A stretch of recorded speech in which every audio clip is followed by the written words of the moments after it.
This podcast is recorded on stolen and unceded Aboriginal land. We acknowledge the First Nations and elders of this country and join their calls for justice.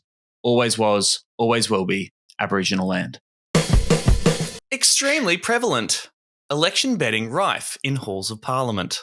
Political staffers speaking anonymously have revealed election betting remains rife despite scandals overseas and calls for reform.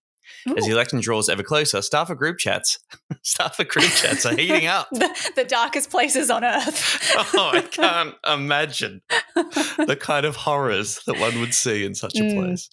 Do they exist anymore? Surely so many group chats have been leaked that no one's putting anything of value in group chats anymore? I don't know. Signal. Oh, okay. You can still leak Signal, can't you? Yes, they could be like, I mean, look, if we live our lives assuming that everything would be leaked, that would be even more depressing than it already is. So you got to live a little, Tom. Got to share that spicy meme. Yeah, you got to roll the dice. You got to take a punt. Staffer group chats are heating up with talk about how to make money out of democracy, according to sources speaking to Crikey. Betting on the federal election is normalised, commonplace and bipartisan, according to sources from all sides of politics speaking on the condition of anonymity.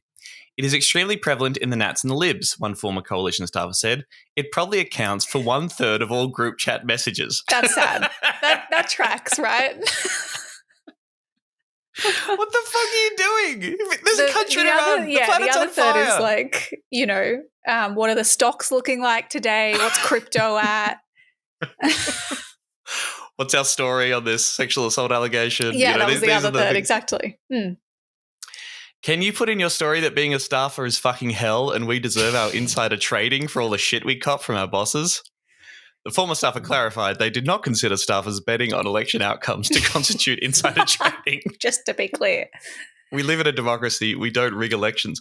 That's not what insider trading is. You don't have to be it's not rigging the election. Although I will, it is different to insider trading in that isn't the idea of insider trading that the way that the market works is it responds to activity within the market where like you would have to believe that activity within the sports bet odds on an election is influencing the election itself. And maybe it is in some way, but probably to not the same extent that someone using information they have to participate in the market might influence the market. Yeah, it's more about having privileged information and using that to inform your bets, I suppose. So if you're a staffer and you had inside information about a scandal that was about to break, and then you would change your bet and something like that would be the equivalent of insider trading, I suppose. It's not about rigging the election. Yeah. No. It's about making money off information that you have because of your fucking job. It's maybe a misunderstanding of what insider trading is. But that's a good example because I was talking about this with my staffer friends, as I do, and being like, what insider information do we really have though? Because like we think we have insight. Like the insider information is just us thinking that we know the vibe and being like, I reckon this. But I guess you're right. If there was really some catastrophic, I don't know, announcement or, story that was about to break and you had the foresight to jump in and bet against them before the odds changed, perhaps. Or internal polling you would have access to, I guess. Yes. I just like the idea of that, the betting interests conflicting with candidate fever, as we've discussed before. So someone just inside a Greens campaign be like, we are definitely going to win. I'm putting my house on this. That's probably it. That's the Greens doing it. Yeah. Will you answer? I mean, it's prevalent. You're a staffer. How do you respond to allegations that you, Emerald Moon, are fully making sweet bank of betting on races? Do you think will we still be staffers if we were making the sweet bank? I feel like people do it. I will say the Green spokesperson in this article, or not spokesperson, but like the staffer that they spoke to anonymously, their answer was kind of odd to me. That was just, quote, a lot of Green staffers don't fit the usual demographic of gamblers, I'd say. It feels vaguely elitist. I don't know, but maybe that's a bad take. Wasn't that Van Badham's take that like gambling is for the working class? Yes. We shan't be having that in the New South Wales Greens, apparently. Yeah. But the article goes on to mention, I think I mentioned it briefly in our episode last year when I was talking to Helena at No MTG about the UK election, because it was a story that broke of like Labor staffers. Yeah, what's the overseas scandal? Yeah, it's people in the Labor Party in the UK betting against their own party to like betting that they were going to lose. So. That's sad. Yeah. I think that you should all get back to work and focus on serving the Australian public. Also, Sorry, I don't like Tom. gambling. Yeah. Sorry, Tom. Thank you.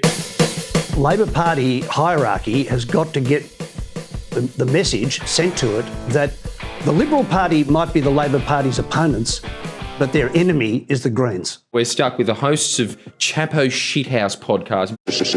Serious danger to Australia. Hey everybody, welcome. This is Serious Danger, a podcast about green politics in Australia. It's not an official Greens Party podcast. It is made possible with the help of the Green Institute. I'm Emerald Moon. I'm in Mansion on Yagara and Turrbal Country. That's Tom Ballard. Hi, Tom. Hello. I'm in Naarm on Wurundjeri and Boonwurrung Country. Hope you're well. This week we are chatting about the dark money that is washing around our politics and, of course, the week of absolute outrage in regards to Palestine and Gaza. Holy fuck. I'm going to try and not yell too much during this episode, but I make no promises. I'm sorry. Pretty bleak. It's pretty dark. Yeah. Thanks to our new patrons. Thank you to Tim, Michael. Tom is taller than I thought he would be, and Mick. Now, I think that might be someone who came to see me in Ballarat over the weekend. I think sent me a message. Who's a danger Must dog be. Who was there. I would have had to see you recently. It's true. You're taller than I thought you would be. You're smaller than I thought you'd be. Yeah, that's the way it is. Where's next person who signs up? If you're listening right now and you're not a Patreon subscriber, supporting the show for just $3 a month, you should sign up. Next person to sign up as Emerald is smaller than I thought she would be. Get a special shout out and our respect. You'll also support the show and help it keep running, and you get access to bonus episodes every couple of weeks. We just put out a new one where Tom forced me to listen to the hour-and-a-half long interview with Peter Dutton on the podcast Straight Talk. It was an hour 20, I think. It was an hour 20. Fuck, it's an hour and a half. It's an hour-and-a-half episode. Yes, Peter Dutton on Straight Talk with Mark Boris. Just a completely, non-political, unbiased, just a chat about the man behind the dude. The bald head. Now, so we can listen to it. We listen to it. You don't have to listen to it. You can just listen to us interrogating it. We did say the one with Albanese has just come out. Do you think we have to? Do you have it in you? I don't think we have to. That's only hour 11. Oh, interesting. Looks a little bit biased to me. Let's tie with elbow. Very interesting. Very interesting. We don't necessarily have to do that, but I will say maybe you could put in the survey. If you haven't filled out the survey yet, we're doing a listener survey.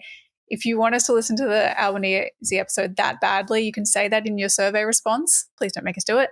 You can say other things too. Guests that you want to have, topics that you want us to cover, your pet peeves and nice things. People have been generally nice on there so far. I'm really have you read your responses? Yeah. I read some of the responses. They are broadly nice, and the weighting of how long I spend thinking about the mean ones to the nice ones may still be disproportionate. But that's between me and my journal.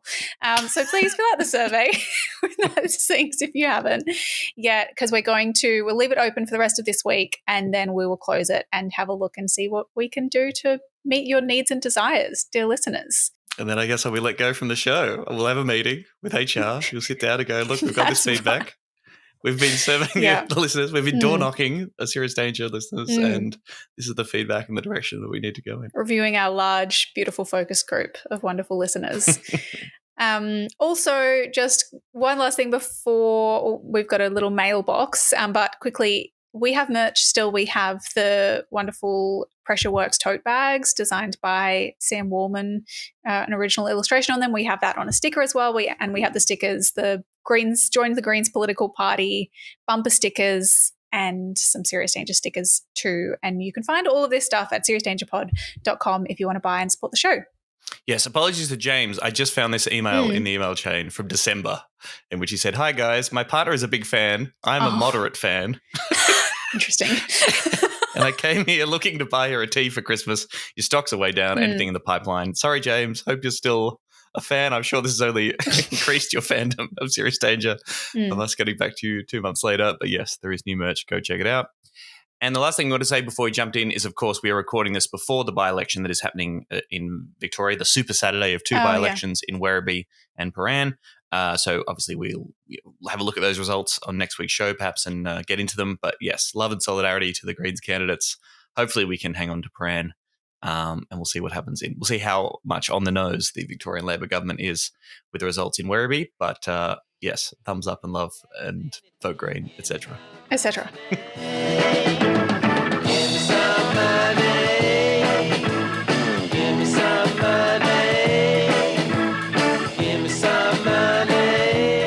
Happy political donations data dump week, Tom. Dump is right. A dump is right. That's right. Big fat dump, steaming, etc. AEC donations data for not recently, but about 7 months ago, and up to 19 months ago, was great. Released this week. Yes, Good to have this information now to inform my future decisions. Thanks for letting me know. Really, really good stuff. The major parties took in a big bunch of money. Everyone's taken money. The LNP received $73.5 million in donations, and Labor $67.5 million. The Greens, 17.1 million, as I saw it put in one article, a quote distant third owned. And of course the Teal Independence funding body / political party, Climate 200, $6 million. And then One Nation, only $2 million. You know, gosh, that sad. seems very lame. sad. I'm like, this is another one where I go, I noticed that the Greens comms were like, happy donations day to all who celebrate. And I was like, that's not no normal person's thinking this. No one's thinking that exactly. And it shouldn't be a happy holiday because it's a sad exposure of the corrupt nature of our democracy, which we're trying to change. Come on, Greens. Come on, Greens. I did notice they put out an ad with like money from Cabaret. Did you see this? Like that song goes, money, money, money, money, money, money. Is that all part of the campaign? Yeah. Yeah, I think so. I think there's also like the Greens are just doing a general bit of a, after the Trump inauguration, I feel like it's a bit of a moment of, look at the billionaires running the democracy. That's not the way it should be, right? Isn't that an oligarchy? Yeah. I just very quickly before we get into the more meaty stuff around this donations data and also the electoral reforms that are potentially coming back to Parliament that kind of relate to this, I noticed a couple of things. First of all, Tom, your thoughts on the Australian Citizens Party and their donations? Well, I'm an Australian citizen, so it sounds like a party that represents my interests. Yeah. Who the fuck are they and how much money do they get? Well, they received almost $2.4 million. Jesus Christ. And there's, I think, like 2 donations are disclosed from just random people. This party, do you know much about the LaRouche movement? Oh, yeah, vaguely. Go on. I think that's what these guys are. And so it's one of those ones that you look at the policies and some of them you're like, and AUKUS, that's great. Like all these things that sound good, but I just know somewhere in there they're sus. Maybe one day we can remind ourselves what's sus about them. I think the LaRouche is like a conspiracy theorist. So there's got to be some sort of cooker element to all of this. But anyway, that was just interesting. Not sure what they're doing with their 2.4 million. Yeah, so that's more. They got more than One Nation. Yeah. In this period. Jesus Christ. The ACP started 36 years ago in 1988, originally under the name Citizens Electoral Council. Yeah. They've been federally registered for more than 3 decades. Wow. What are they Not doing? Not a lot of cut through, folks. What are you up to? Come on, get better. They need to have an internal review. They need to reassess. It's like economic and national sovereignty. So it's like, okay, but I guess it's a fine line between Australian independence and having an independent foreign policy and the globalists are trying to kill us all. Yeah. Yeah, is it anti-globalist stuff? Anyway, there you go. Yeah, something for everyone to look into and keep an eye. I would like to see, I want to be like, am I going to see any of these guys? Do they run ads? Do they fund other things? I would like to know where their money is going. If anyone knows, please write in. hello@seriousdangerpod.com. That's our email, right? It sure is, yes. Create a public post office bank. I mean, I don't know. Maybe there's some stuff here that's good. That's what I mean. I was reading their policies and I was like, where is the lie? But I'm suspicious. Strange. another thing I noticed, Jackie Lambie literally has no disclosed donors. She only recorded $320,000 of income for the 2023-24 financial year. Okay. I will say, like, this is the other thing to note at this point, which is that this being so late, this being for the 23-24 financial year, means that this is effectively doesn't cover any of the money that is funding the political campaigns for the upcoming election, right? Because people aren't donating 19 months in advance generally to fund that. And so perhaps people like Lambie, who her one job is to keep her seat at the election. No, that's not her one job, sorry. But her one campaign goal is to keep this one seat at this election. Presumably, doesn't need to take money until then, whereas the other parties have shit going on all the time, I guess. Right. Okay. But these donation data wouldn't cover the 2022 election? No. Okay, no. right. So it's in between that. Yeah. All right. Great. Yeah, that's right. And generally it's like, I think as a general rule, like the donations can be double, if not more, when it gets into the election year itself. Yes, of course. But we won't know until next year, so that's really cool. Anyway, the biggest donors, how about we play Do You Know Your Ozpol Movers and Shakers? Oof. Tom, who was the number one donor, the biggest political donor in the disclosures for the 2023-24 financial year? Well, I can see it on the show doc, yes. Yeah, well, you shouldn't look at the fucking show doc. That's not... I don't know. I'm going to guess and say Rob Kildoulis. Rob Kildoulis. Who's this guy? I have no idea.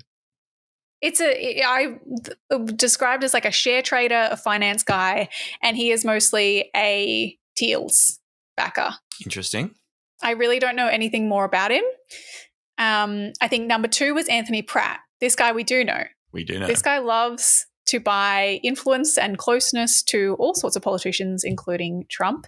Vizzy, I believe, so he's the Vizzy guy. Pratt Holdings donated $1 million to Labor. Are you looking up Rob? I am trying to have a quiz, see if there's anything here. He's on LinkedIn, so that's a good sign. Oh, that's good. You can check out he'll get a notification. Tom Ballard viewed your LinkedIn, because that's a normal website that does that. Thanks, Rob. Thanks, Rob. Donate to the show. Whoa. You've got money to spare. Okay, We're an independent. The Greek, what? Sorry. The Greek Herald is a news outlet that has that has an article. What? Australians with Greek heritage among top federal political donors for 2022 to 2023. Hell yeah. They're like, look at us go. Number one. I guess if you're the Greek Herald, there's only so much that's news relevant. to report on. Yeah. Marcus Katsaris and Robert Kildoulis have ranked in the top 10 of the biggest federal political donors for the 2022-2023. Oh, is Marcus Katsaris also Greek? Yeah, I guess so. Okay, so who's that guy? Because he was number 3 below Anthony Pratt. Yep. And I think, again, a Teals guy, another $1 million in donations-ish. Okay. I'm looking through this list, and the only information I have for you is that they have Greek heritage. He's Greek. Okay. Cool, man. Yeah, just dudes, I guess. Just guys. I don't know what, business interests, if any, Marcus Katsaris has. Yeah. I do know that, yes, he's an investor and systematic trader. Great. Focused on climate technology and mispricings in energy markets. That's according to his own website. So I guess that makes sense then that he would be wanting the quote-unquote climate independence. Yeah, right. Rob Kildoulis bought a medical cannabis farm in Tasmania. So interesting. He gets it. Nice. And he's Greek. I don't know if I mentioned that, but he's fully Greek. Oh, he's Greek. Yeah. Australians of Greek heritage leading the way. Harry Triguboff, which is the Meriton Property Services guy. And I believe this is the guy that was basically like, yeah, we're land banking, baby. We're land banking like crazy. We love it. Also donating big to Labor, right? No, I think Triguboff is on board the pro-business policies of the coalition. That's right. Yeah. Also donating big to the Liberals. Wants to be able to continue to develop and make money. Mm-hmm. And speaking of people making money, Gina Reinhardt, you know who that is. Do you know who Gina Reinhardt is? I've heard. She's Greek, right? Pauline Hanson's friend. Oh, yeah. I don't know if she's, yeah. So Hancock Prospecting donated $500,000. And then we get Duncan Turpie. Who's that? He's one of the good ones, right? He's one that's okay, I think. The elusive mathematician, as they refer to him. This is the Greens' biggest donor. He kicked in, I think, like around $500,000. Yeah, just over $500,000. He donates to the Queensland Greens a lot. And he is the major party's favourite go-to when the Greens talk about dirty donations. They say, well, what about Duncan Turpie? You take money from the gambling lobby. You say you don't, but you do. Duncan Turpie takes money from the casinos. He is a poker player. Yes. Like, just anyone who is listening who doesn't know this already, if ever you hear this line brought up where people are like, I heard that the Greens take money from gambling companies or the gambling industry anyway, quite literally the opposite. He's a poker player. That's how he makes his money. He's a mathematician. He counts the cards. I don't know how he does it. Maybe he's just really lucky. No, he counts cards. He's a mathematician and he is an individual and not a corporation. And as Larissa Waters said this week in response to this, quote, donations received from winnings made at the expense of gambling companies do not influence the Greens' position on gambling, unlike the major parties who benefit from the profits of those companies. Yes, and the Greens' policy positions would end such donations coming to political parties, right? Like, we actually want to cap the amount of money that people could, like, send our way. Again, this hypocrisy charge when it's like, well, you take money from this interest group and you don't want to change anything, as opposed to, well, we are using the money that is coming in at the moment within certain moral guidelines, and we're trying to fucking change this to work against our interests as a party, but for the benefit of democracy. So how about that? How about that? One more very quickly, though. I did look at the Greens donors, and one of their biggest donors is the LB Conservation Trust. And I was like, what's that? It's Lisa Barlow Conservation Trust. Do you know who that is? Nope. The Barlows apparently were like the 7-Eleven. They own 7-Elevens. I don't know. Maybe Greek. I don't know. But no, they're like the 7-Eleven. That's the 7-Eleven dynasty in Australia. I think it was Meg Barlow was the owner of 7-Eleven, now passed away, I think, in the last few years. So that's interesting that they like clearly have those corporate interests, but I think they also are like, they have this philanthropic trust that is involved in, environmental and social justice kind of giving. Hang on. Okay. But there is a Lisa Barlow who's on Real Housewives. Yeah, it's not Lisa Barlow from the Real Housewives, because I also Googled that and I was like, wow, okay, she's kind of hot. But it's not her, sorry. Of course, I will say the Greens, I have feelings about the Greens' position on donations and banning certain donations. Remind me again, Tom, what is your understanding of the Greens' policy on corporate donations? Oh, we have talked about this before. We don't want. Is it from certain industries that we're saying? It's certain industries. It's quote unquote dirty donations. Yes. Which I'm like, I feel the policy in Queensland, the Queensland Greens policy is no corporate donations. They don't take any donations from corporations. Right. But other states, and I think the Australian Greens like don't have that rule. They don't take money from like property developers, gambling, fossil fuels, tobacco, all of those guys. Yep. But they would take it from another corporation, which I think I disagree with. Like, I don't think that a corporation which is inherently built to profit should be able to buy influence in politics. I think that individuals who have a belief as human beings should be able to express their, political affiliation or support their desired political movement by donating, but not corporations. With limits, though, right? Like, don't we support also limiting the amount of like donation caps too, so that any one individual or corporation outside of the dirty the dirty world as defined by the Greens would also be limited in the amount of money that they can give to a party in any one period of time. Yeah. What the Greens have introduced a bill for before is $1,000 donation caps across the board. Yep. So yes, that's true. They support donations caps for everyone, so that just because you're much wealthier doesn't mean that you can buy more influence than the average person. Are there any corporations that donate to the Greens? Well, for example, the LB Conservation Trust, I think, is technically a corporation. I think in the past they'd taken money from. I don't. Yeah. Oh, okay, as well. right. Yeah. I think they've given to both Climate and the Greens. Okay, interesting. And I think the Greens have in the past taken corporate donations, but to be honest, I don't know if they have recently. I think that they may not have recently, but if you go back a bunch of years, and it's not a set policy. Like if a corporation came to the Greens and was like, hey, I want to give you money, there's not a set policy right now that they would be able to say we're not able to accept that. Right. Okay. Whereas in the Queensland Greens there is. Yeah. And I'm not sure about other states and territories. Sorry to others for my Queensland brain.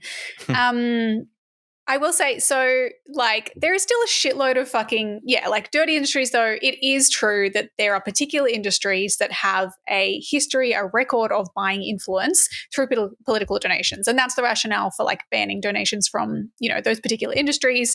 Again, in this most recent set of disclosures, fossil fuels are donating a shitload of money.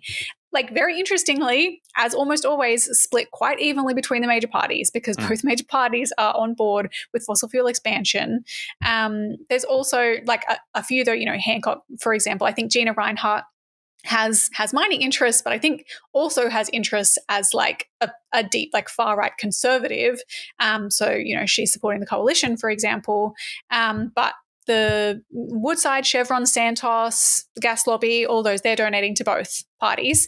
Also, something that's not mentioned enough, I think, is pharmaceutical and health insurance companies, which donated $1.3 million in total across the major parties. Right. And we give them fucking taxpayer, we subsidize private healthcare instead of funding our public hospitals and our public health services properly through Medicare. But anyway. Again, it's just like you need to just step back and go, hang on. So the government's in charge of regulating, like, price increases and premium increases. Right? That's part of the government's job. And the people making that decision are from a political party that accepts hundreds of thousands of dollars from the companies that they're supposed to be regulating. And because this is declared after the fact, down the track, with nobody pays attention to, this is apparently not corruption. What the fuck is going on? Oh, absolutely. And when you can look at, like, the clearest example of that in this most recent tranche of disclosures, right, is the gambling lobby donations. Labor says we are going to do something about the gambling lobby's influence and power in this country. We are considering, reforming sports betting and banning gambling ads and all that.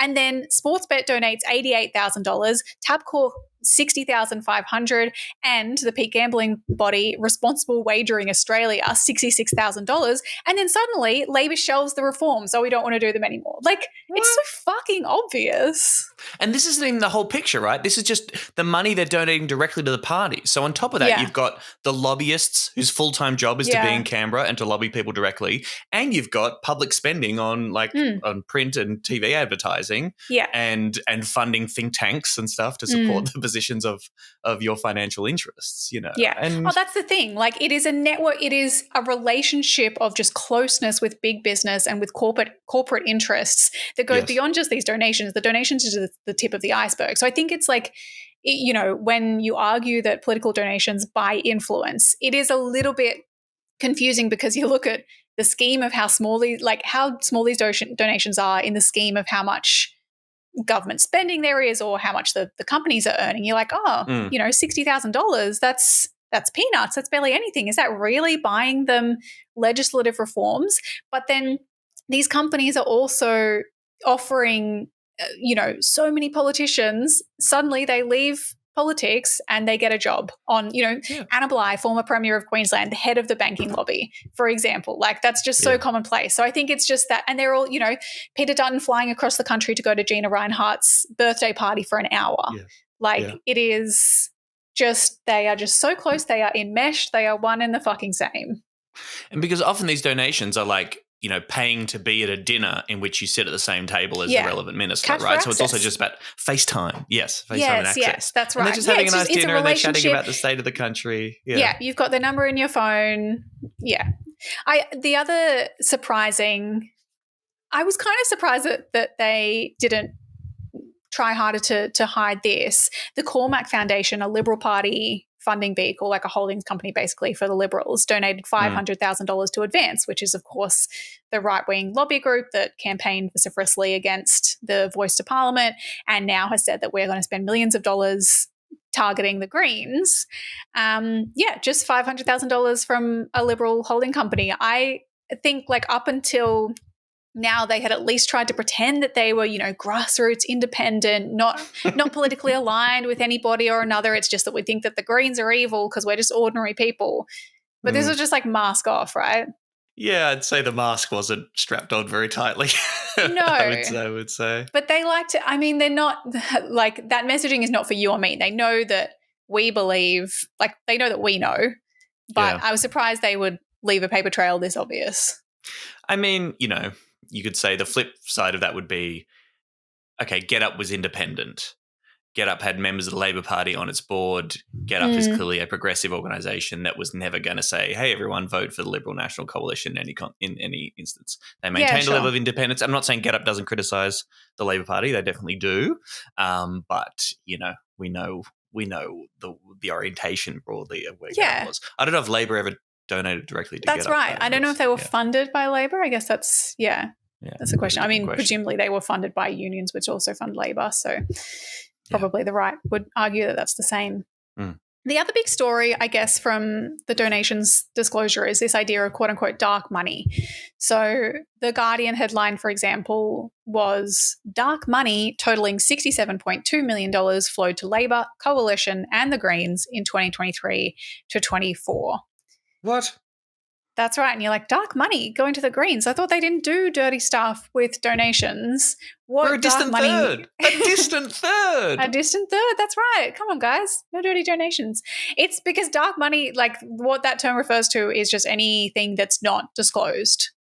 And so the amount, obviously the totals are disclosed, but for amounts under the threshold, you don't have to say who gave you that money.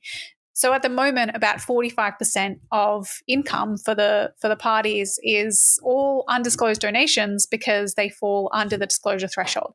Worth noting, the technical, like the legal disclosure threshold at the moment is $16,900. It was obviously a little less for the previous financial years. It's like indexed, it goes up, but it's around that mark. So anything below that, the Liberal Party didn't disclose, but Labor and the Greens both voluntarily disclose all donations above $1,000. They're all listed on their website. And Climate 200, the Teal Independence funding body, disclose all donations. But I went and looked at that because I was like, I wonder what this looks like. I want to see all the Climate 200 donations. And it's literally just a block text list of names. So they don't actually say X donated X amount or like there's no dates or anything else. It's literally just a list of names. But they are obviously disclosing more than anyone else. And I think this is an interesting question because I guess, it is fair to say that we don't know where a bunch of the money that was donated to the major parties, but also the Greens came from in that financial year. So I guess that is quote unquote dark money. Also, the thing that I have to admit, this is kind of embarrassing. I didn't even know that the disclosure threshold is not fucking cumulative. So you can literally just donate $16,500 and then do another $16,500 donation and not be disclosed as a donor. Yes, so that's the other thing. Yeah, that's been a little loophole that lots of people have taken advantage of, loophole, they make donations through these sort of trusts or these organizations, things like the Cormac Foundation that are set up kind of often specifically just to be a body to flush money through. Yeah. So I'm not donating to the Liberal Party, I'm donating to this third body, which will then donate to the Liberal Party and my name doesn't have to go anywhere. Yeah. Yeah. Right. But do you think that the Greens should do what Climate 200 does and put all their donors on their website?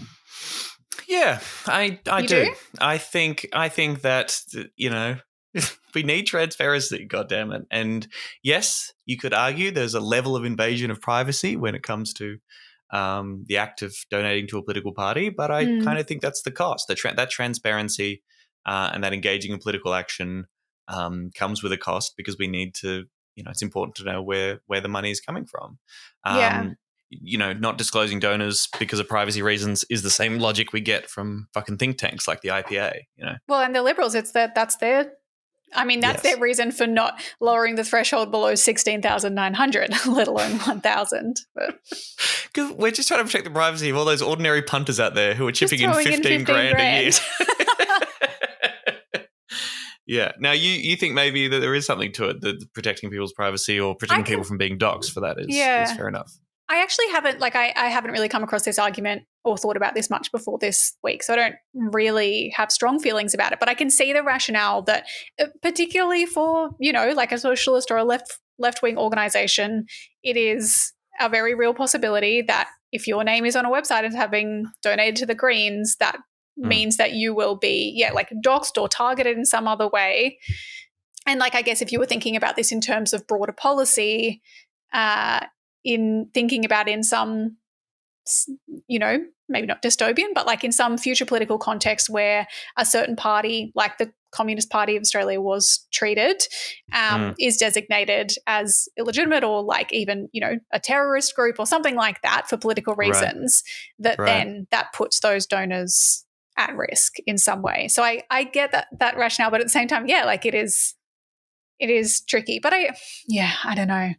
But well, you could seriously lower that again as well. Yeah. You could lower that to, a couple of $100 or something like that if you really are concerned about, ordinary people and how much money they're chipping in. I mean, I think it's important to differentiate, and this is a crux of the whole thing, right? Differentiate between giving money and political speech, right? Because these, or your vote, for example. Now, I believe in anonymous voting and keeping that private and confidential. That's really important. That's just between you and the ballot box, and we shouldn't be letting people know which way you voted. That is your information. But that's unless I ask you on a door knock, and then you have to tell me. Yes, that's fair enough. But there's a difference between that and contributing resources and money to a political party. I think that's of a different nature and has different obligations attached to it. Yeah.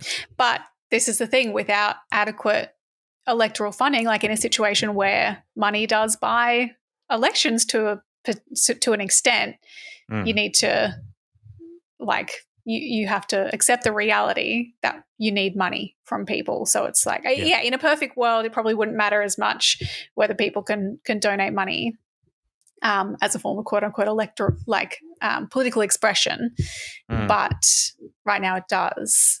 But I mean, that's kind of that's a segue into the reforms that are still on the table. I was trying to, for anyone who hasn't listened to it, we got into this more at the Sydney live show last year. You can go back and listen to that episode if you want to hear more about what the government has proposed.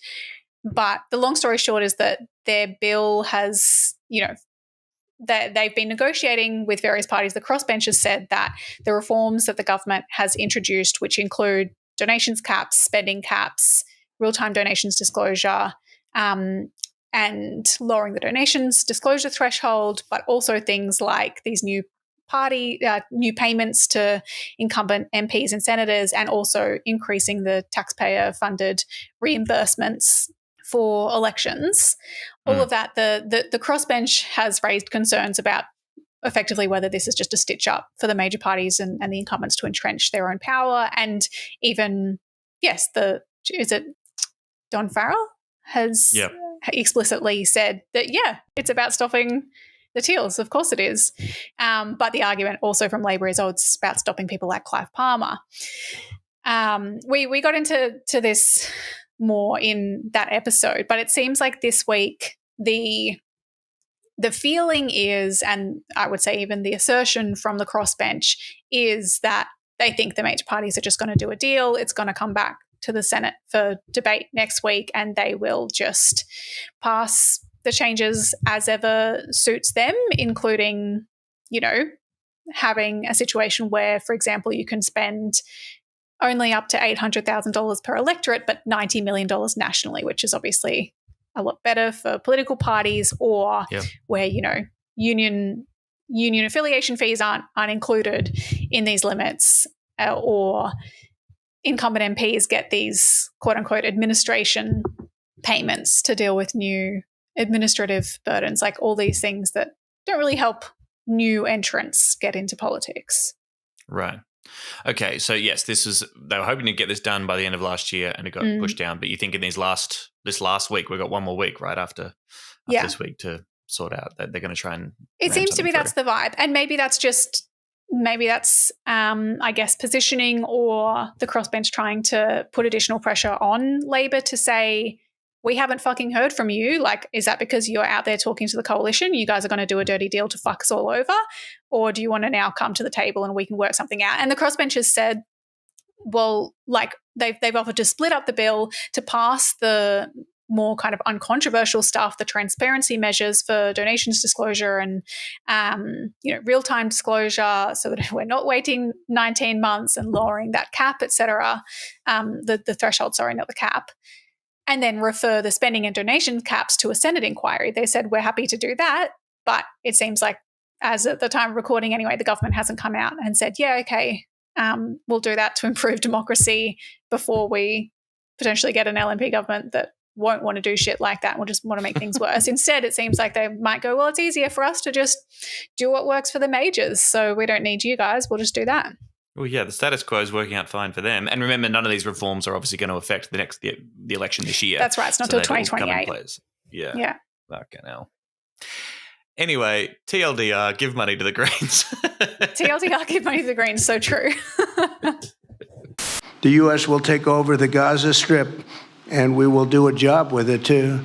We'll own it and be responsible for dismantling all of the dangerous unexploded bombs and other weapons on the site, level the site and get rid of the destroyed buildings, level it out, create an economic development that will supply unlimited numbers of jobs and housing for the people of the area. Earlier in the day in the Oval Office, another announcement that was also huge. If we can get a beautiful area to resettle people permanently in nice homes and where they can be happy and not be shot, not be killed, not be knifed to death like what's happening in Gaza. All right. Peace in the Middle East, everybody. It's happening. It's coming. Donald Trump is sorting it out. So you haven't followed this much at all? Did you watch the fucking press conference, or have you been depressed by this? Or? Yes, I've been depressed by it. I saw the clip of Anthony Albanese responding, or lack thereof. Yeah. But I've not looked into it much because. Yeah. You know what? It's probably a healthier choice. It feels it. Donald Trump has suggested the US will take over the Gaza Strip and move Palestinian people elsewhere during a press conference with Israeli Prime Minister Benjamin Netanyahu. It should not go through a process of – I'm not even going to do the voice. That's how angry and disgusted I am by all this. That's fair. It should not go through a process of rebuilding an occupation by the same people that have really stood there and fought for it and lived there and died there and lived a miserable existence there, he said. Instead of having to go back and do it again, the US will take over the Gaza Strip and we will do a job with it too. Trump said he saw the United States taking a long-term ownership position in Gaza. He said he wants to turn it into the Riviera of the Middle East. On the question of resettling people who live there, the fucking Palestinian people, Mr. Trump said the people of Gaza should be moved to a fresh piece of land in either Jordan or Egypt. The only reason the Palestinians want to go back to Gaza is they have no alternative, he said. He later posted on Truth Social that Palestinians could be resettled in far safer and more beautiful communities with new and modern homes in the region. Mr. Trump did not say how he planned on resettling the people of Gaza, but seemed to be of the belief the population would move to a new development if it was made available. If we build it, they will move. It's all about supply. It's like it's a supply issue. It's the supply of housing issue that we've got here. He was pressed about whether American troops would be sent in. As far as Gaza is concerned, we'll do what is necessary. If it's necessary, we'll do that. Again, anti-war Trump. America first Trump, everyone. How's that going? Yeah.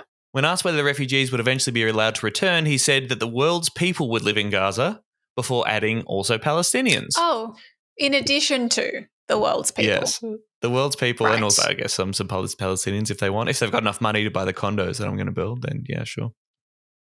When pressed by reporters about whether Palestinians would be allowed to come back after the rebuilding was done, Trump asked, why would they want to return? That place has been hell. I guess we can agree on that.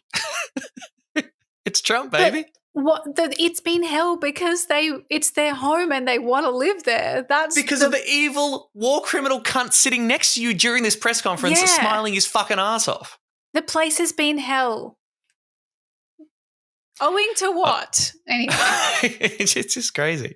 Two-state solution. Asked if his suggestion Palestinian people should move to a new location was the effective end of a two-state solution, Trump said, it doesn't mean anything about a two-state or one state or any other state. It means that we want to give people a chance at life they've never had because the Gaza Strip has been a hellhole of people living there, it's been horrible. It's It's like this has made my blood boil and so deeply depressing. But then I'm caught by the thought, well, this doesn't make any sense whatsoever. And he's a fucking moron. And probably this is never going to happen. So should I get angry? But then I think, yeah, I should get angry because the president of the United States is talking about ethnically cleansing, for fuck's sake. People who have already been oppressed and occupied and subjected to a genocidal war for the past 16 months. So, yeah, that probably does seem like a pretty big fucking deal. And I feel like I would admit that I think I have fallen into the easier trap of thinking Trump is absolutely cooked and ridiculous, but he's just cooked and ridiculous. And like, I don't really need to pay too much attention to it. And in fact, to pay too much attention to it would be playing into what he wants. And it's a waste of time and it's a distraction and all of that. But I think, that clearly the speed at which he has burnt shit down and done absolutely fucked up, very real, tangible things in his first, couple of weeks since inauguration is making me question that. And so I see stuff like this and I'm like, oh, he'll do it. Well, this is it. It's like, well, I mean, hey, America and Israel would never do anything terrible to Palestinians. It's like, well, citing recent evidence, I reckon they pretty almost certainly definitely fucking would. And part of it, like, you know, even on the Palestinian question, Trump's been moving very quickly and doing horrific things. Withdrawn funding for UNRWA, okay, so that's all over, and withdrawn the US from the UN, Human Rights Council as well on the basis of anti-Semitism. So that's how much he's invested in the flourishing and well-being of Palestinian people, by the way. Have you seen all this discussion about whether or not the term ethnic cleansing is appropriate, and a lot of the reporting saying the move that's been described as ethnic cleansing? What's the argument that it's not ethnic cleansing? The argument is shut up. Right. Argument is I don't like it. The question is, I don't want the guy that I support to be accused of doing that, even though that's definitely what he's doing. According to the UN, ethnic cleansing is a purposeful policy designed by one ethnic or religious group to remove by violent and terror-inspiring means the civilian population of another ethnic or religious group from certain geographic areas.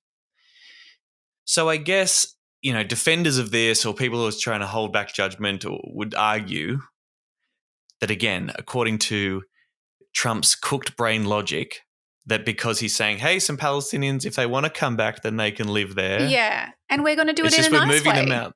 We're building homes. That's not a violent or terror-inspiring means. So it's so confused. Sometimes he's saying, we're going to build them houses somewhere else, like in Jordan and Egypt, and they can live there permanently. Other people are saying, no, we'll temporarily move people out of Gaza while we rebuild it, where 70% of buildings have either been damaged or destroyed. So you've got to get them out there. So it's kind of fucking impossible to take seriously. But what is clear is like the double standard once again on display, okay? Gaza is home to about 2 million people, as we're hearing. That's more than Tel Aviv and Jerusalem combined, okay? So just try and imagine the reverse of this. Try and imagine that anyone suggests that the populations of Tel Aviv and Jerusalem should be moved somewhere else, and just think of the reaction. Oh, God, no one would be saying, well, let's wait and hear about the details here. Let's actually kind of, come on, there could be something to this. No. No, it would be across the board condemnation. And that's right. Yeah.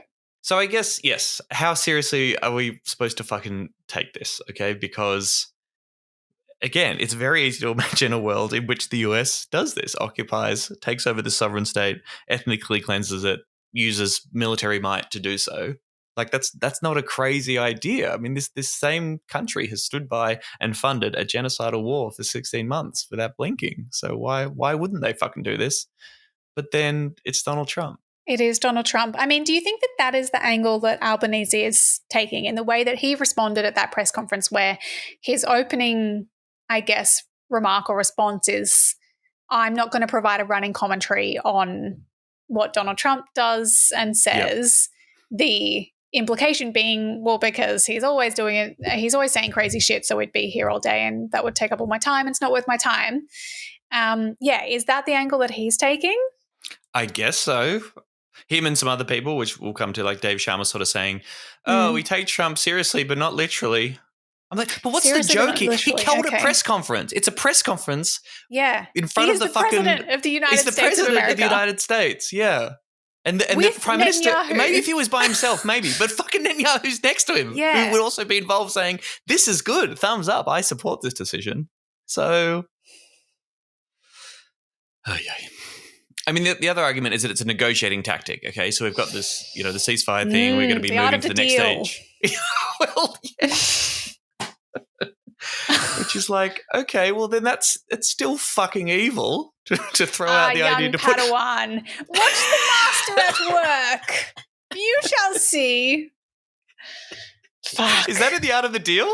He says, if you want to extract concessions, put the concept of ethnic cleansing on the table. Cleansing on the table. See how they react. This is from BBC. Just because Trump says something, that does not make it true or certain. His statements are often more like opening gambits in a real estate negotiation than expressions of the settled policy of the United States. Perhaps Trump is spreading some confusion while he works on another plan. He is said to crave the Nobel Peace Prize. He is said to crave the Nobel Peace Prize. What a cursed sentence. Jesus. Okay, the plan, such as it is, has been rejected or condemned by neighbouring Arab states who would be involved in this resettlement program. They're not on board.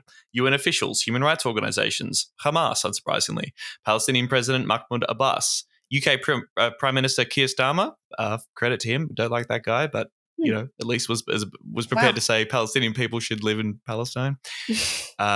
And unsurprisingly, Palestinian citizens. Okay, so this is a quote from a man in Gaza. We've endured nearly a year and a half of bombings and destruction, yet we remain in Gaza, one Palestinian man told BBC Arabic. We would rather die in Gaza than leave it. We will stay here until we rebuild it. Trump can do as he pleases, but we firmly reject his decisions. To be fair, I was just listening to Navarro Live, and they were interviewing some people on the ground who were sort of saying, hey, we will happily leave Gaza to get to some safety and to have food and medical attention. I mean, you can understand why some people would want to get also the fuck very out because of what's happened to Gaza. That's not quite the same as saying, US occupation is totally fine and or that they we're wouldn't going to give this stay. country over like to Trump being like the only reason that they want to go back is because they've got no other choice. It is literally it is the opposite of that. It's the only reason they would want to leave is because they have no choice to stay safely. I mean, again, following Trump's insane logic, he's just like, man, these specific people being in this specific geographical location, it just really hasn't worked out, has it? Like, it's just been some really terrible luck. I'm like, hang on, have we so done you want to soil redevelop testing this or something? Like, is there something's going on? I think they're allergic to just being in Gaza. Yeah. So, yes, you can understand that. I also believe there's been something like 14,000 requests for medical evacuations out of Gaza, particularly for children who need to get out to get some fucking medical attention, all of which have been denied. Because all the hospitals were bombed by the IDF. Yeah.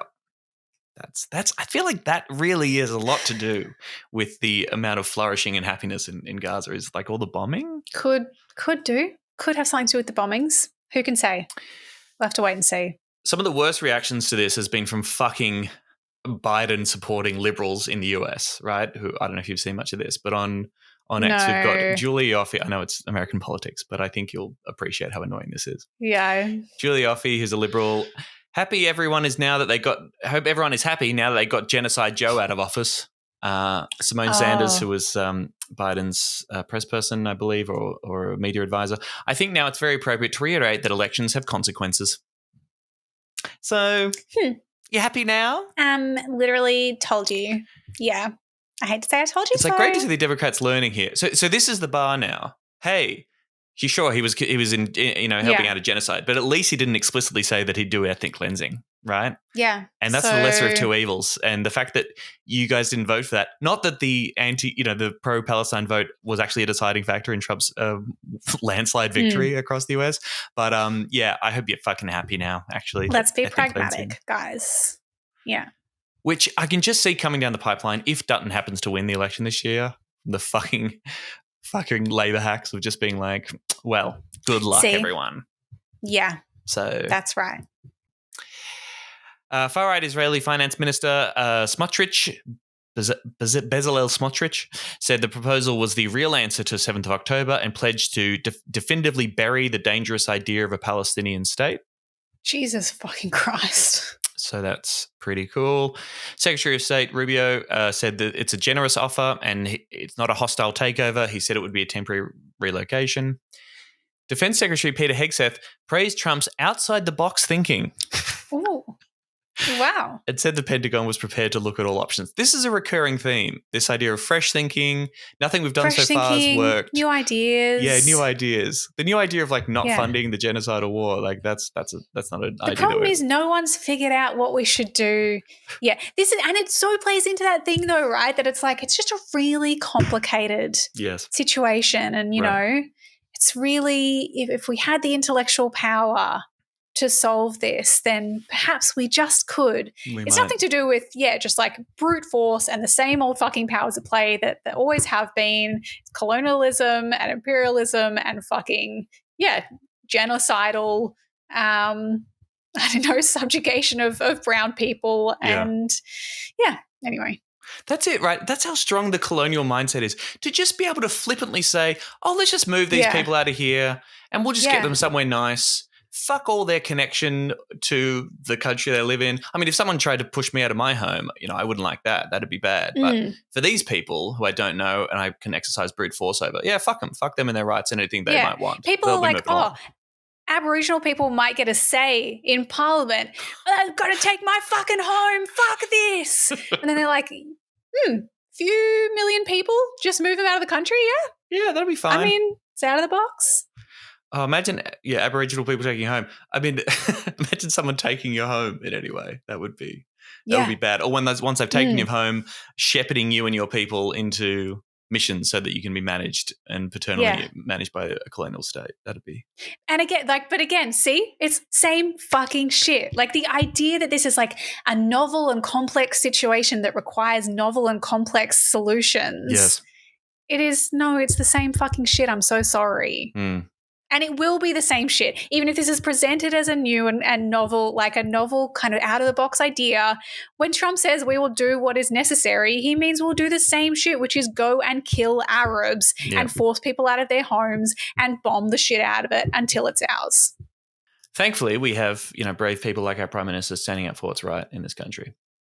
Anthony Albanese said he will not offer a running commentary on Donald Trump's remarks, declining to state a view on his plans to take over Gaza beyond restating Australia's support for a two-state solution. Now, I just looked at this exchange from the journalist from the press conference. Journalist, Trump said he wanted to turn the Gaza Strip into the Riviera of the Middle East. Can you at least concede that is not conducive of Middle East peace? PM, my job is to give Australia's position, and Australia's position is to support a bipartisan position, one where both Israelis and Palestinians can live in peace and security. Prime Minister, Australia regularly speaks out about violations of international laws, Myanmar, China, Russia. If we don't speak clearly about our position on whether this is a violation of international law, doesn't that undermine our credibility when we're speaking on those other issues? Prime Minister, not at all. No, not speaking clearly. This is absolutely fine. And then he goes on to all this bullshit about not running a commentary. I'll tell you what Australians are worried about. They're worried about Medicare and education and free access to free take. Yeah, Australians don't care about one of their fucking allies that we give money and military support to that you've been backing in ever since October the 7th, being complicit in ethnic cleansing. But no one cares about that. Let's move on. Yeah. Fuck you. What a fucking spineless coward this guy is. I'm sorry. I said I would get angry and I'm doing it. Okay. How can you be in the Labor Party, purport to think that you give a shit about Palestine at all and let this slide? I mean, this is fucking it, man. This is it. Yeah, if you had been sitting back and waiting, being like, oh, no, we've got some good things in our platform and we support this and that. Like, how can you watch this? And it is not a matter of, I don't think it's a reasonable response for him to be like, well, I've reiterated our position. Yes. This is what our position is. The question is, like, is this proposal from one of our allies consistent with the government's position? That's how you fucking run the country, that when a real, an actual fucking real world problem is presented, you go, how is this consistent or inconsistent with my platform, my values, my party, my government, whatever, and then I will respond to that on that basis. You don't just go, that's over there and this is over here until suddenly they collide and then, we're fucked. What are we going to do then? Like, tell us, what's your position on the thing that is really being proposed in the real world? Yes, and if you give a shit about the position, you should be really concerned that the leader of the most powerful country in the world is suggesting something that is absolutely going to sabotage any hope of a two-state solution, even though, as we've discussed on the show before, the two-state solution at this point is almost meaningless. and a chance for a politician to point to and say, yeah, we want this, end of both discussion. sides, blah, blah, blah. Yeah. Yeah. I mean, and yes, like I'm like, is it really, I'm sure that there are fucking, I don't know, foreign policy brain, like whatever, government brain people who are like, well, come on, let's be real. He can't just go out there and make an off the hand remark about or condemn a close ally's remarks. Like, Trump is the president. We have these relationships with him. I'm like, no, sorry, I don't think Trump would give a shit if Anthony Albanese was like, no, that's crazy. We don't support it. Like, I don't know. I just don't think that would really make much of a difference. We're Australia. Yes, true. Also, if Trump does give a shit, well, maybe that's the price of actually standing up against ethnic fucking cleansing. Yeah, Jesus Christ. If you do think that we have influence, and like, then yes, this is important. It's ethnic cleansing. That's what I mean. I think I'm like, your responsibility to have a clear position on this huge issue far outweighs any fear that you might have that like it might upset Trump and the US. Yes. And as that question implies in the journalist, I could maybe accept that position if they were consistent across all other conflicts and terrible things that are happening in the world. But no, if it's Russia, then immediately condemned. No, this is awful. Australia, this is absolutely, we are drawing a line. There's no chance, no equivocation here. Russia must abide. They are breaking international law and they must abide by international law. That's against Australia's values. We're very clear about that. US and Israel proposing ethnic cleansing. Well, I'm not going to get into the nitty-gritty of all those details. Couldn't speculate, you know. Liberal Senator James Patterson, I wouldn't call Trump's Gaza plan ethnic cleansing. I would say we don't understand enough about his intentions and his plans to be specific about it. He's a complicated guy, you know. Liberal Senator Dave Sharma, former Australian ambassador to Israel, said there was some positive elements from the president's press conference. Donald Trump said a number of things. Now, what he said about US ownership or control of Gaza, at the moment, we would need to see more details about what he has in mind. Right. But something Trump's because team there's some detailed plan that would be to your liking that involves US ownership or control of Gaza. Okay, good to know. What are the details? Yeah. Okay, all this bullshit. Peter Dutton, of course, he did pretty well. Peter Dutton has responded by declaring Trump's intent to move Palestinians out of Gaza and own the territory by calling him a big thinker and a deal maker.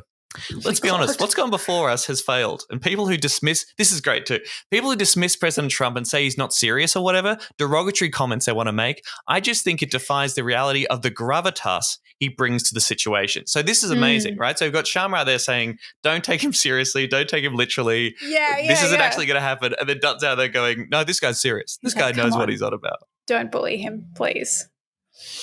Mr. Dutton told reporters he did not believe the US had any intent to act outside of international law. I wonder if he was challenged on that at all in any way.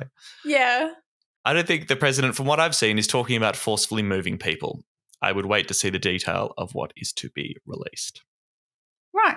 Well, everyone's waiting to see the detail. That's good. I will say, like, this was very interesting. Some very interesting reactions from some peak Jewish community bodies.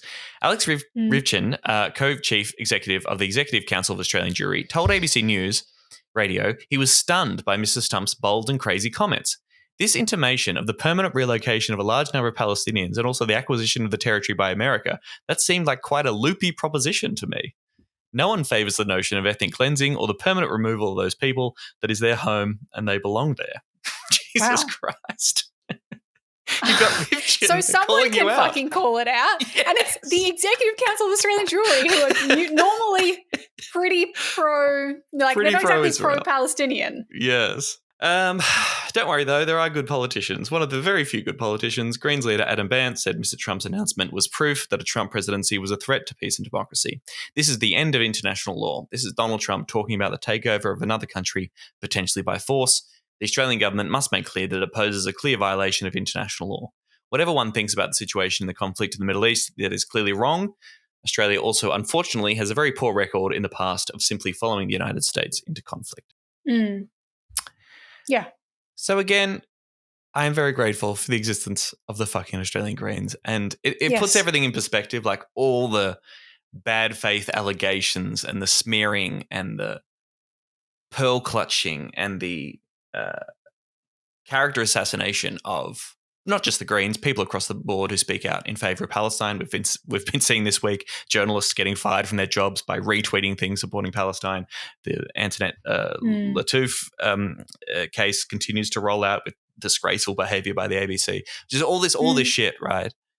And then you get to the point where the fucking president is sitting next to the Prime Minister of Israel talking about ethnically cleansing, moving 2 million people out of their homeland, resettling them somewhere, details TBC, and broadly silence, people staying neutral on this question, not taking it seriously, floating the idea that there might be something to this, right? No outrage there, but the outrage about saying from the river to the sea, Palestine will be free, or wearing a keffiyeh. These are horrible, horrific crimes that should be taken seriously.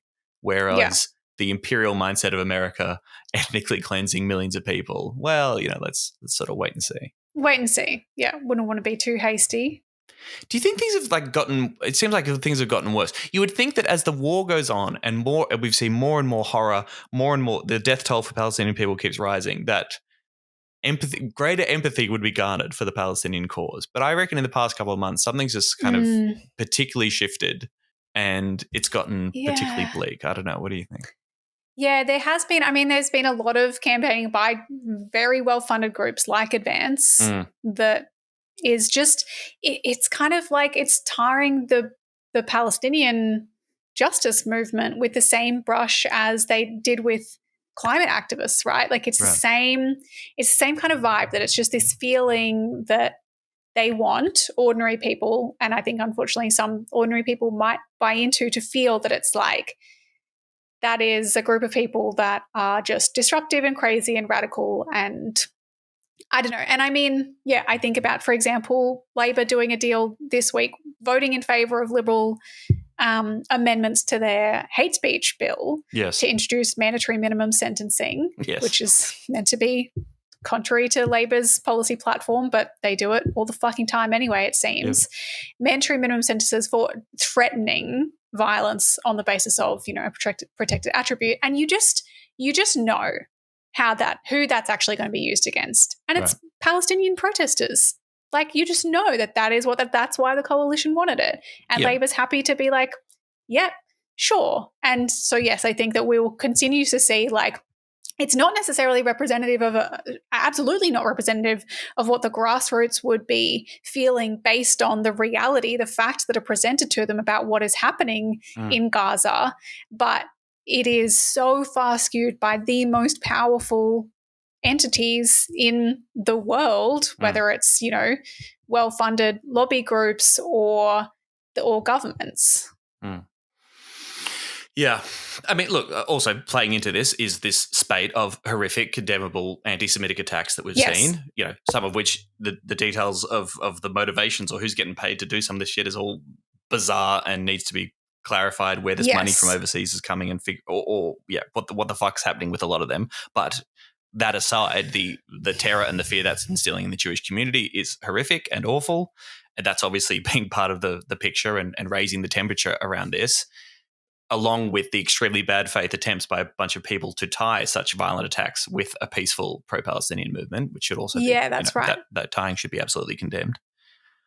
But the last thing I want to say is, like, to all these people who are like, all right, we've got a ceasefire deal, you can stop protesting now. Go fuck yourself. Look at this. Should we stop protesting now that the president of the United States is talking about ethnically cleansing Gaza? Or are we allowed to go back on the streets now to call this out for what it is, and call out our spineless fucking prime minister and his government's complicity and refusal to call this out and do anything about it? Are we allowed to protest about that now? Is that all right? Oh, I don't know.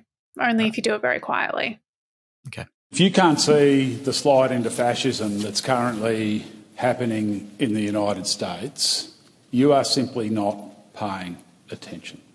At Donald Trump's inauguration, as the billionaire oligarchs lined up to pay their obeisance, the biggest of them all, the most highest profile of them all, the person with probably the biggest social media reach in the world, in part because he owns one of the biggest social media platforms in the world, Elon Musk, literally gave a Nazi salute at the president's inauguration. And for people who are going to try to argue that it wasn't actually a Nazi salute. I'll say this. If you're one of the highest profile people in the world and a massive global debate erupts about whether or not you gave a Nazi salute and you don't come out and say it wasn't a Nazi salute, then it was a Nazi salute. It was a Nazi salute. The United States is sliding into fascism under Donald Trump. And it is marginalised communities who are going to pay the price. Black-skinned and brown-skinned people, migrants in the US, women in the US, transgender and queer folks in the US. They're going to be persecuted and they're going to be demonised, blamed for all the problems of the day. And you know what else is going to pay the price? Nature is going to pay the price under his drill baby drill policies of destroying nature. Climate is going to pay the price, as we're already seeing a withdrawal from global climate action. President Trump is a disaster for humanity. He belongs behind bars, not in the Oval Office. Well, everyone, thanks for listening to another positive, light and sugary episode from Serious Danger. Sorry, just got angry. It's just not fair. It's just not fair. Look, I have an extremely biased call to action this week. I'm just going to do it because I'm a Queensland Greens girl, and it is important, because if we want politicians in Parliament who are actually willing to just do the fucking right thing and to call out shit like ethnic cleansing, and also who don't take corporate donations, Queensland Greens MPs don't. Yeah. And they're also, those seats are the most at risk for the Greens. Like, it is so incredibly important that we keep our Queensland Greens seats. So if you too would like to become a dark money donor, hey, actually, you know what? Don't be dark money. Donate over $1,000 so you can get disclosed. But the three lower house, I think actually potentially Larissa as well, who's also Larissa Waters is up for re-election in the Senate. They're all running fundraisers this week and next week as like a fight back thing to push back against Advance and other right-wing attacks. Yep. And to try and keep those seats, because if we lose those seats, I think it sends this message, or it would just play so far into the narrative that those groups want, and that the conservative media want, and even just both major parties want, which is that the Greens weren't a serious movement. They are not representative of Australia, and it was a blip, and then we're back to status quo. And that was that. Like, that's what happens if you lose those seats. So I'm going to put the links in the show notes to donate. I would say have a look at, like, if you can donate in your own seat, that's great. Or maybe look at how the fundraisers are going and who needs a little bit more money, and chip in if you can there. Also, shout out to people in WA. You don't need us to tell you this, but you have a state election coming up about a month away now on the 8th of March. We are going to cover it on the show. I don't know much about WA politics at all, other than your Labor Prime Minister is just kneecapping any possible reform to protect nature. So if you cut that out, that'd be great. But state election is coming up. Now is the time, if you've got the capacity to, yes, either chip in money to your local Greens campaign or volunteer or go to events. There's lots of door-knocking stuff that's happening around the state, and we'll put the links for that in the show notes. But yes, coming soon, we'll be touching on WA state election and what that all means. Yes, looking forward to that. Thank you, folks, for listening. Please leave us a 5-star review if you like this as well, or you can follow us on the socials. We're at Serious Danger AU. You can find all the stuff that we've mentioned, the merch, the survey, the Patreon, all of that at seriousdangerpod.com. Bye-bye. Bye. Serious Danger Australia.